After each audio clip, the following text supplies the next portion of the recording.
बैठक की गई और लोगों की समस्याएं सुनी गई, क्या उद्देश्य?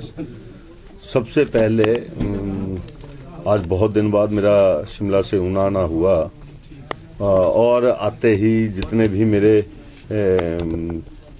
कॉन्स्टिट्यूंसी के लोग थे उनसे मैं मिला।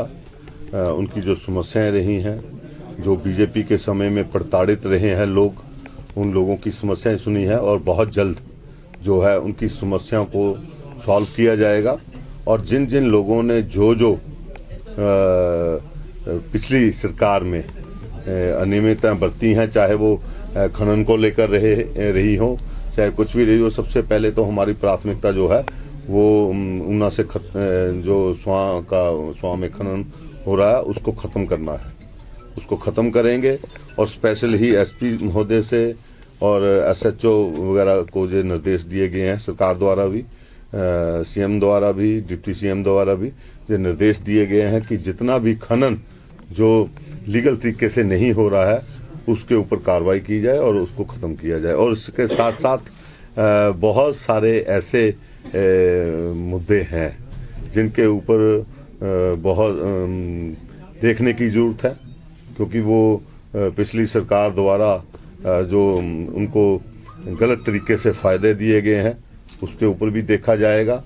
और बहुत सारे यहाँ पे ऐसे एम्प्लॉइज़ हैं जिन एम्प्लॉइज़ ने जहाँ बैठकर 5-5, 10-10 साल से ऊना में बैठे हुए हैं और अपना सिक्का जमाया हुआ है और जिस तरीके से उन्होंने काम किया पिछली दफ़ा, उनके ऊपर भी नज़र बनाई हुई है और जल्द ही उनके भी जो है तबादले किए जाएंगे। क्योंकि बहुत टाइम से खास करके जो ऊना में 10 साल से एम्प्लॉइज़ हैं उनको जहाँ नहीं रखा जाएगा, उनको बाहर भेजा जाएगा। भाई सरकार बने हुए अभी 1 माह हुआ है, लेकिन भाजपा जो है वो लगातार हमलावर है कांग्रेस पर।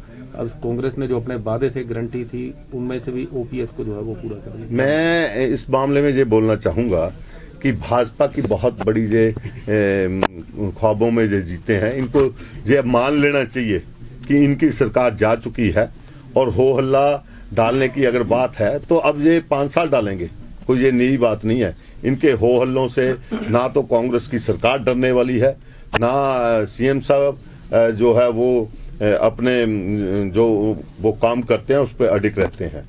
और आने वाले दिनों में बहुत सारी इंक्वायरियां भी खुलेंगी और जो उन्होंने काम किए हैं, चाहे वो डिनोटिफाइड जितने भी इन्होंने इंस्टीट्यूट खोले थे वो तकरीबन 900 के करीब थे, जो 6 महीने के अंदर इन्होंने खोले और उनको जो निर्णय लिया उन्होंने बिल्कुल ठीक लिया। 3000 करोड़ रुपए की उस पे जो निर्णय इन्होंने लिए थे, 900 इंस्टीट्यूट खोले थे, उनको 3000 रुपया चाहिए था, 3000 करोड़ रुपया। और उन सबको देखकर, क्योंकि ये वोट की राजनीति थी, पहले उनको खत्म किया गया। आपने देखा होगा सीएम साहब के जितने भी हमीरपुर में आपने देखा किस तरीके से पेपर को लेकर दोबारा धांधली होने जा रही थी, जो पहले पकड़ा गया, बाद में नहीं, पहले पकड़ा गया। और उसको उन सभी जितने भी कर्मचारी थे उनको सस्पेंड किया गया, उनको बोर्ड को भंग किया गया। इसके साथ साथ ओपीएस की जो लोगों को हमने जो वादा किया था, पहला वादा, सबसे पहला वादा जो था वो ओपीएस था, कर्मचारियों को ओल्ड पेंशन स्कीम के तहत लेकर आना। उस पर ऐतिहासिक निर्णय लिया है सीएम साहब ने। और इसके साथ साथ भी भाजपा वालों को चिंता नहीं करनी चाहिए, 1500 रुपये भी दिया जाएगा और जो बाकी 10 की 10 गारंटियां हैं वो सब की सब लागू की जाएगी। हम जो फैसले लेते हैं उससे जयराम की तरह वापस नहीं आते, जैसे थे ना पलटू राम की तरह। अभी फैसला कर दिया, बाद में वो बदल देते थे दूसरे दिन फैसला। जय सुखविंदर सिंह सुक्खू की सरकार है, जे एक बार जो फैसला ले लेती है उस पर अड़ग रहती है और काम करेगी और ऐतिहासिक फैसले लेगी। और एक बात मैं बता दूं कि ये तो नहीं चेंज कर पाए, जो कहते थे ना रिवाज बदलेंगे, लेकिन हम रिवाज बदल के भी दिखाएंगे आपको। ऊना सदर के विकास के लिए क्या योजनाएं रहेंगी, कैसे?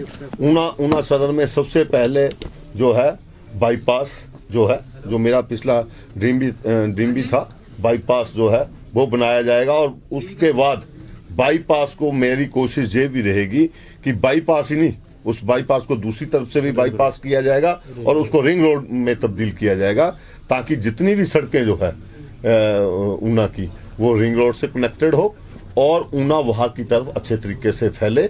और ऊना में रिंग रोड के बनने पे क्या होगा, पहले तो बाईपास बनेगा, उसके बाद दूसरी तरफ का होगा, आधा काम एक दफा होगा। और उसके साथ साथ जो ट्रैफिक की प्रॉब्लम्स है वो दूर की जाएगी। और इसके साथ साथ कोशिश करेंगे कि अब की बार हम जो हमारे 5-6 गांव है, सुनौली, मजारा, पूना, बीणियार, ये इनमें पानी की समस्या जो है, पानी की निकासी की समस्या है, इसके ऊपर एक प्रोजेक्ट रिपोर्ट तैयार की जाएगी और जल्दी ही इसके ऊपर हम काम करवाएंगे, ताकि उनको पानी की निकासी, हमारी जीत हार से कोई फर्क नहीं पड़ता, लेकिन हमने लोगों की समस्याओं को किस तरीके से खत्म करना है, ये हमारी प्राथमिकता रहेगी।